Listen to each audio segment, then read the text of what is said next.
I had red roses in my hand, a beautiful ring in my pocket. Today, I was going to propose to the love of my life. I took a deep breath and pressed the bell of her house. But when the door opened, I was left speechless. A muscular man came outside. In his arms was my girlfriend, Janice. She said, "Hey, what are you doing here?" I said, "I thought we had a date today." "Who is this man, by the way?" She replied, "I totally forgot to introduce you. This man is Charlie, my new boyfriend." I couldn't believe this was happening to me.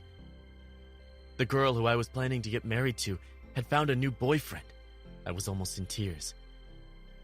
I asked, "Why are you doing this to me, Janice?" "What am I doing to you? You were the one who made me false promises.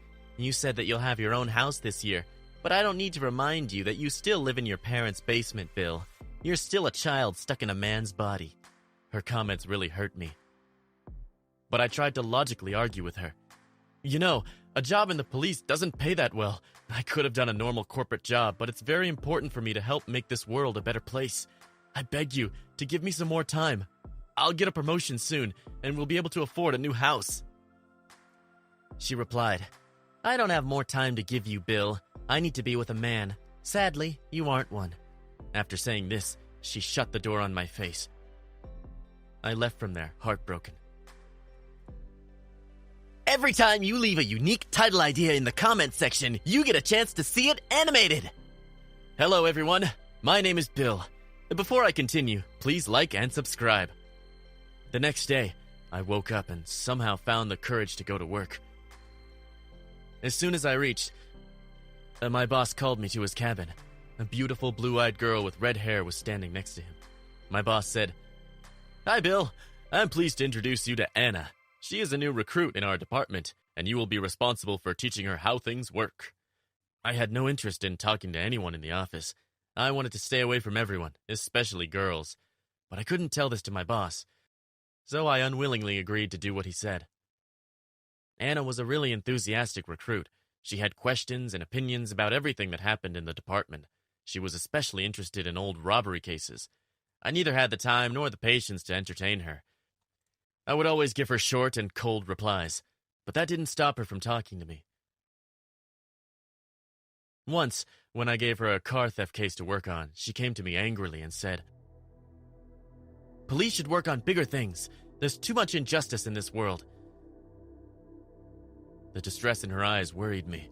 I realized that she shouldn't be left alone and hence brought her on a case I was working on myself. This is the point things actually started changing between us. We would both stay in the office late at night and work for hours. I realized Anna is a lot like me. One day, during lunch break, she told me, "My parents had been shot by the mafia when I was young. From that onwards, I decided I'll bring them down and make this world a better place." I really related to her passion and started developing feelings for her. Little did I know, she was hiding a huge secret. One night, when I was working alone in the office around midnight, I decided to see what old cases Hannah had been reading about. I went to her desk and started looking through the files. There were multiple documents related to the 2019 New York robbery. I opened the files and saw the pictures of the suspects. That's when I came across the picture of a girl there. It was none other than my trainee, the girl I had started liking, Anna. I had to tell this to my boss. Anna was a criminal. I rushed to grab my phone. That's when I felt a knife behind my back. Anna was holding it. I didn't know she was in the office. She said, "If you move an inch, I'll be forced to use this knife and get rid of you." I said, "I'm not afraid. You are a liar, Anna, and I won't stop until I put you behind the bars." She replied, "You don't know my reasons. These are the mafia that got rid of my whole family. I stole from them because I wanted to bankrupt them and bring all of them down." I said, "That still doesn't justify your crime, Anna. Now, I understand why you joined the police. You wanted to destroy all the evidence related to you." "What else could I have done?" she replied. "I stole millions of dollars from these criminals and gave all the money to charity. But instead of rewarding me, the police are after my life." Suddenly, tears started trickling down her eyes. She threw away the knife. "I don't want to hurt you, Bill, but I request you not to tell anyone that I was the one behind these robberies. I only did all this to make the world a better place. The police weren't going after these people, so I decided to do it on my own. I cut her monologue short and put handcuffs on her hands.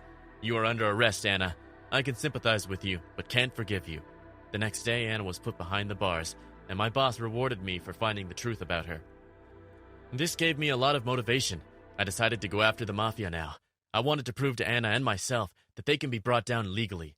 I had only started gathering evidence against them when my boss called me to his cabin. He said, "Bill, why aren't you working on the pickpocketing case?" I said, "I told you before, I'm working on bigger crimes committed by the mafia. I want to see them all behind the bars." He replied, "Please don't do that. These people are my friends. They give so much funding to the police department, you can't even imagine." "But I want to catch them, sir. I want to make this whole world a better place," I said. "My order is final, Bill. If you go after these people, you'll be fired." I left his cabin dejectedly. I started wondering if Anna was actually right. But how could she have been? One crime doesn't justify another. That night, when I was out drinking alone, I received a call from my mother. "Bill, there are some men at our place. They are threatening to hang your father. Please reach home fast."